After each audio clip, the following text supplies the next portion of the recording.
आज हम BA part third का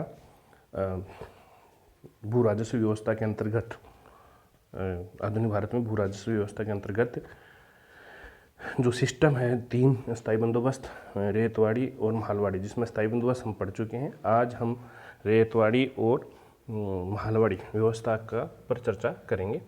मैं मोर्सी मीना कमला मोदी कॉलेज से इस विषय पर हम चर्चा कर रहे हैं। रेतवाड़ी जो व्यवस्था है वो 1792 में सबसे पहले मद्रास प्रेसिडेंसी के 12 माइल जिले में लागू की गई।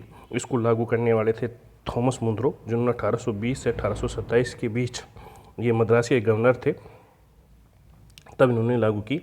इससे पहले ये 1792 में 12 माइल जिला मैसूर में पड़ता है, जो टीपू से तृतीय मैसूर युद्ध के समय उन्होंने प्राप्त किया था। वहाँ ये प्रयोग किया था मुनरो और रीड ने। तो उस समय मुनरो वहाँ थे, तो उसका अध्ययन के बाद उन्होंने 1820 में संपूर्ण मद्रास प्रांत में इसको गवर्नर बनने पर मुनरो ने लागू किया। इसके तहत कंपनी रेत किसानों के बीच सीधा समझौता था। राजस्व का निर्धारण किसके बीच सीधा समझौता? किसान और जनता के बीच। राजस्व निर्धारण, लगान वसूली में जो बिचौलिया थी जमींदार, उनकी भूमिका हटा दी गई थी। इस प्रणाली के तहत कैप्टन रीड और थॉमस मुनरो ने पंजीकृत किसान को भूमि का मालिक मान लिया था। दूसरी बात, अब जो किसान था वो सीधा राजस्व कंपनी को देगा और वो अपनी भूमि के जब तक वो राजस्व देगा तब तक वो भूमि का मालिक रहेगा। नहीं देगा, वो कर नहीं देगा, तो भूमि के अधिकार से वंचित किया जा सकता था। इस व्यवस्था के तहत सैद्धांतिक रूप से खेती का जो उपज का अनुमान लगाकर उसका आधा भाग जमा कराना पड़ता था। ये थी ये प्रणाली।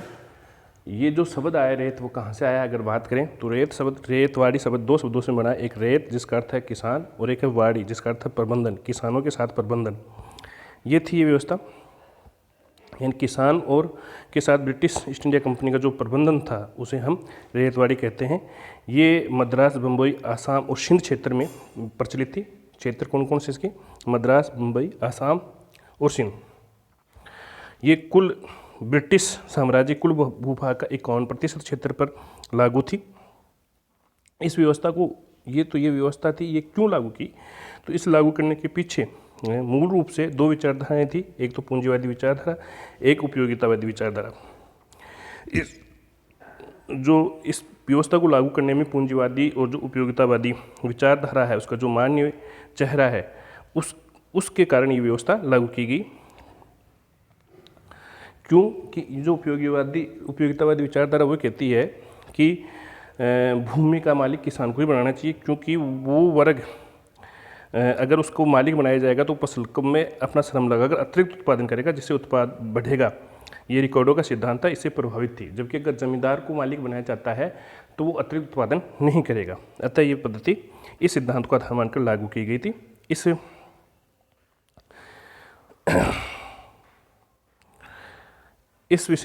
पद्धति की विशेषता थी, इस पद्धति में भूमि का मालिक किसान को माना गया वो, और भूमि को दूसरी विशेषता थी, भूमि को क्रय विक्रय गिरवी रखने की वस्तु बना दी। तीसरी विशेषता थी, इस पद्धति में भू राजस्व दर 1/3 रख दी गई। और चौथी विशेषता थी, इस पद्धति में भू उपज न करके भूमि पर किया गया था। इस पद्धति में भी सूर्यास्त का नियम था, तारीख थी, उस तारीख तक जमा कराना होता था। अगर नहीं कराते थे तो किसान से भूमि छीन ली जाती थी। अब इसका प्रभाव, इस व्यवस्था का प्रभाव ये पड़ा, भू राजस्व निर्धारण भूमि उत्पादकता न कर भूमि पर किया गया, जो किसान के लिए सही नहीं था। भू राजस्व की दर ज़्यादा थी, इसलिए किसान के पास अधिशेष नहीं बचा और किसान महाजनों के चंगुलों में फंस गया, कृत्रिम जमींदारों में। तीसरा कमी, इस व्यवस्था के कारण किसानों के पास अधिशेष नहीं बचने से कृषि उत्पादकता नहीं बढ़ी, निवेश नहीं बढ़ा, किसान गरीब दरिद्र हो गया।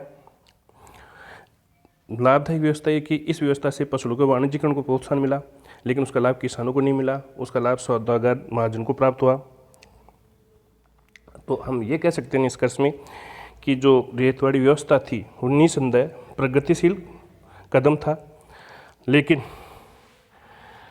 इसमें किसानों के हित को ध्यान नहीं दिया गया था, बल्कि भारतीय अर्थव्यवस्था का शोषण करना इसका मुख्य उद्देश्य था। इसलिए ये भारत के लिए घातक रही। अब दूसरी जो व्यवस्था थी वो है महालवाड़ी। महालवाड़ी क्या है, कहाँ, कब और किसके द्वारा लागू की गई। महलवाड़ी शब्द दो शब्दों से मिलकर बना है, महल और वाड़ी। महल का अर्थ होता है गांव, मोहल्ला अथवा कस्बा। वाड़ी का अर्थ है प्रबंधन, गांव, मोहल्ला अथवा कस्बे का प्रबंधन। महल का अर्थ है गांव, कस्बा या मोहल्ला और उसका प्रबंधन वाड़ी है। महलवाड़ी भू राजस्व प्रत्येक गांव को इकाई मानकर उसके साथ भू राजस्व का जो बंदोबस्त किया, जो समझौता किया, उसको हमने कहा महलवाड़ी। इस पद्धति के तहत गांव को सामूहिक रूप से अपने प्रधान के माध्यम से सरकार को अपना उपजकांश देना पड़ता था। ये व्यवस्था उत्तर प्रदेश, मध्य भारत और पंजाब में लागू की गई। कुल क्षेत्र के भूभाग के 30% भाग पर व्यवस्था लागू की गई। तो अगर तीनों की बात करें तो अस्थायी बंदोबस्त तो थी 19% पर और रेतवाड़ी 51 पर और 30 पर Mahalwari British east India company के कुल भाग पर ये लागू की गई थी। 19वीं सदी के दूसरे दशक में ये प्रक्रिया लागू की गई। पंजाब को जीतने के बाद इसे लागू करने वाले थे होल्ट मैकेंजी, रॉबर्ट ब्रड और James Thomason. Holt Mackenzie, Robert Bird और जेम्स टॉमसोंग। ये भी उपयोगितावादी विचारधारा से प्रभावित थी। इसमें किसानों के स्वामित्व में छेड़छाड़ न करके सिंचाई के साधन के विकास पर बल दिया और गांव को मालिक बनाया गया। इसकी विशेषता ये थी कि पहली, ये एक गांव को इकाई मानकर भू राजस्व प्रबंधन करने पर जोर देती थी। दूसरी, इसमें मध्यस्थ वर्ग का अभाव था। ये 20 से 30 वर्ष लागू की गई थी, फिर भू राजस्व पुनर्निर्धारण होता था।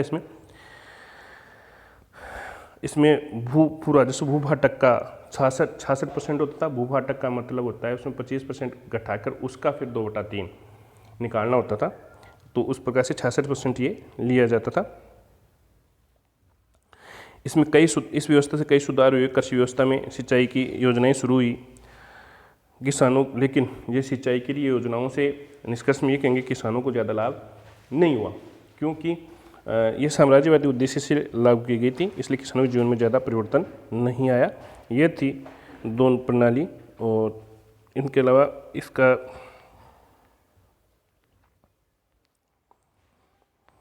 इनका एक तुलनात्मक अध्ययन और देख लेते हैं, महलवाड़ी और रेतवाड़ी का और अस्थायी बंदोबस्त का। इसका तुलनात्मक अध्ययन हम देखें तो ब्रिटिशकालीन जो भू राजस्व व्यवस्था वो 3 थी, अस्थायी बंदोबस्त, रेतवाड़ी, महलवाड़ी।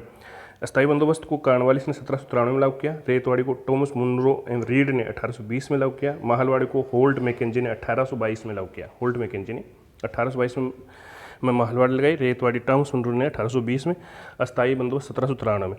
तो वैसे टॉमस मुनरो 1820 में अस्थायी रूप से लगाई, लेकिन इससे पहले 1892 में बारामैल जिले में मैसूर में इसका प्रयोग हो चुका था। अगर क्षेत्र की बात करें तो अस्थायी बंदोबस्त बंगाल, बिहार, उड़ीसा, उत्तर प्रदेश, बनारस, उत्तरी कर्नाटक में थी। रेतवाड़ी बम्बई, मद्रास और असम में थी। और महलवाड़ी उत्तर प्रदेश, मध्य प्रांत और पंजाब में थी। प्रतिशत की बात करें तो महलवाड़ी जो अस्थायी बंदोबस्त है वो 19% थी, रेतवाड़ी 51% थी, महलवाड़ी 30% थी। अस्थायी बंदोबस्त में भूमि का मालिक जमींदार था, रेतवाड़ी में किसान थे और महलवाड़ी में पूरा गांव का समूह।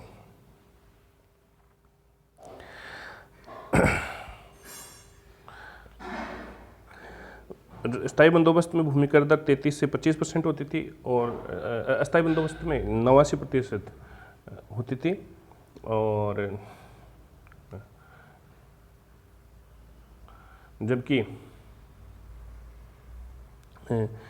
रेतवाड़ी में 33 से 55 और महलवाड़ी में 60% तक की दर होती थी, 60% से कम तक की दर। इन तीनों अर्थव्यवस्था का प्रभाव ये हुआ कि अर्थव्यवस्था का विघटन हो गया, किसान गरीब हो गया और किसानों की स्थिति में गिरावट आई।